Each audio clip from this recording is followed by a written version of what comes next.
खबरें तो देश से बहुत आती हैं, लेकिन कुछ खबरें दिन भर की सुर्खियां बन जाती हैं। दिन की हर सुर्खी का निकलेगा निचोड़।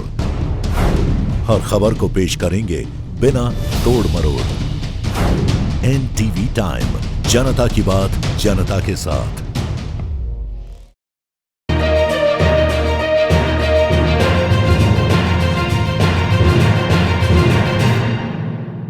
खबर छिंदवाड़ा की है, जहां विवाद और मुसीबतें आसाराम का पीछा नहीं छोड़ रही है। एक और जहां नाबालिग से दुष्कर्म के मामले में आसाराम कई सालों से जेल में है, बंद है, वहीं शहर में चल रहे उनके गुरुकुल में एक और ऐसी घटना हो गई जिससे हड़कंप मच गया है। आसाराम के गुरुकुल में एक लड़की ने खुदकुशी कर ली है।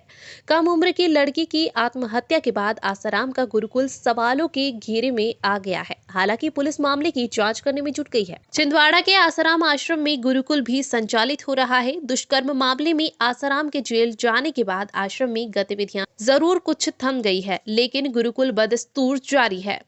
अब इसी गुरुकुल में एक लड़की ने खुदकुशी की है। जानकारी के अनुसार लड़की ने 2 दिन पहले जहर खा लिया था। उसे तुरंत अस्पताल ले जाया गया, जहां इलाज के दौरान उसकी मौत हो गई। बताया जा रहा है कि जिस लड़की ने जहर खाकर अपनी जान दे दी है, वह 10वीं कक्षा की छात्रा थी। यह छात्रा आदिवासी बाहुल्य गांव बरारीपुरा की निवासी बताई जा रही। कम उम्र की 10वीं कक्षा की छात्रा की खुदकुशी के बाद आसाराम गुरुकुल सवालों की घेरे में आ गया है।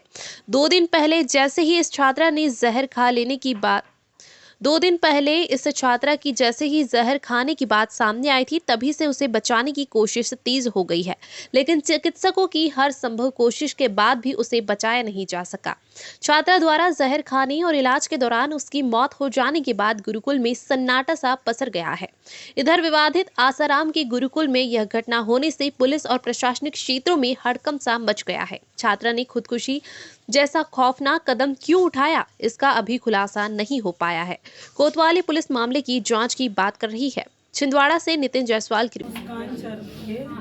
मेरी बच्ची संत श्री आशा गुरुकुल की छात्रा थी, अभी भी है। लेकिन मेरी बच्ची अचानक 2 दिनों में स्कूल में इतना प्रताड़ित किया गया, इतना षड्यंत्र रचा गया कि एक होनहार छात्रा सुसाइड करने पे मजबूर हो गई। इसके पहले मेरी बच्ची ने कभी इस बात का जिक्र ये नहीं किया कि मैं कभी मरने वाली हूँ। वो इतनी डिस्टर्ब थी। जब स्कूल से आई, मैंने पूछा बेटा क्या बात हुई।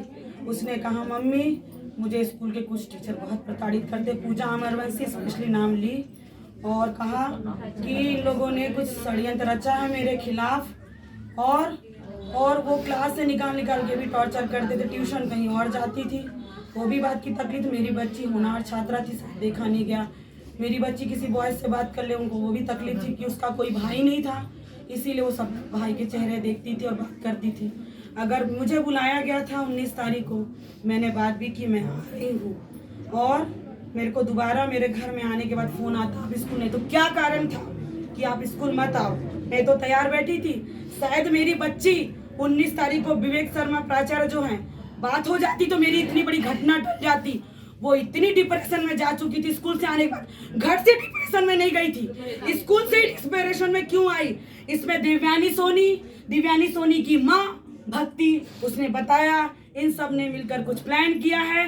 किसी लड़का भावेश हॉस्टल का कोई फोटो उन्होंने एडिट करके डाली, मेरी बेटी को मजबूर किया और मेरी बेटी सुसाइड कर लिया, मतलब जहर खा लिया उसने। नहीं तो हंसते हुए घर से गई थी, उसके दिमाग में ऐसा कुछ नहीं था।